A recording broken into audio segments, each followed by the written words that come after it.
अब तक हमने समझा कि स्टॉक मार्केट में शेयर कैसे खरीदे बेचे जाते हैं, लेकिन किसी भी स्टॉक का प्राइस ऊपर या नीचे क्यों होता है।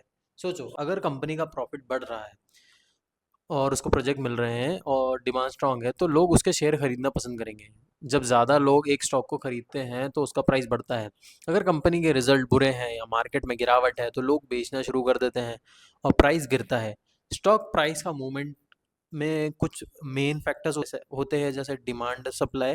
जितनी ज़्यादा बायर्स होंगे उतना प्राइस ऊपर जाएगा। कंपनी के रिजल्ट, अगर कंपनी के प्रॉफिट बढ़ रहे हैं तो स्टॉक प्राइस भी बढ़ेगा। News and events, government policies, market sentiment, ये कुछ फैक्टर बहुत ज़्यादा इफेक्ट करते हैं। इनके लिंक मैं मेरे डिस्क्रिप्शन में दे दूंगा, अगर आपको जो प्राइस है उसको देखना है तो। इन्वेस्टिंग के डिफरेंट स्टाइल होते हैं। आपके लिए क्या बेस्ट है, हम इसको डिस्कस करने वाले हैं। अब आपको स्टॉक मार्केट का बेसिक स्ट्रक्चर समझ आ गया है, लेकिन इन्वेस्टिंग करने के भी अलग अलग तरीके होते हैं। कोई लंबी रेस का घोड़ा बनना चाहता है, कोई जल्दी पैसा कमाना चाहता है।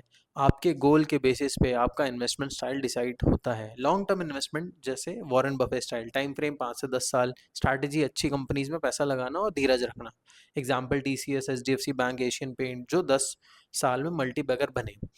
किसके लिए बेस्ट है, जो लो रिस्क और कंपाउंडिंग का मैजिक देखना चाहते हैं। Swing trading, short term investing, time frame 1 week से 6 मंथ। स्ट्रैटेजी, मार्केट ट्रेंड के हिसाब से आपको एंट्री लेनी होती है, टेक्निकल एनालिसिस देख के काम करना होता है। एग्जाम्पल, अगर रिलायंस 2500 पे सपोर्ट दिखा रहा है, उसको 2800 तक जा सकता है तो ले लो, नहीं तो नहीं लो। किसके लिए बेस्ट है, जो थोड़े एक्टिव रहकर पैसा कमाने सोच रहे हैं। इसके बाद होता है इंट्राडे। इंट्राडे टाइम फ्रेम 1 दिन का होता है, 1 दिन के अंदर ही आपको शेयर खरीदना बेचना होता है। Strategy, fast buying selling with technical analysis, जैसे moving average, RSI, MACD, Bollinger band kind of indicator which is being used. Example, अगर बैंक निफ्टी सुबह ऊपर ओपन होता है और टेक्निकल बुलिश दिखाते हैं, तो एक फास्ट ट्रेड ले सकते हो, जिसमें आप छोटी सी बाइंग करके फटाफट बुक करके बाहर करना होता है। अब ये बेस्ट किसके लिए है, जो फास्ट ट्रेडिंग सीखना चाहता है, जो हाई रिस्क मैनेज कर सकता है। हर किसी के लिए नहीं है, नहीं तो सारा पैसा गंवा दोगे।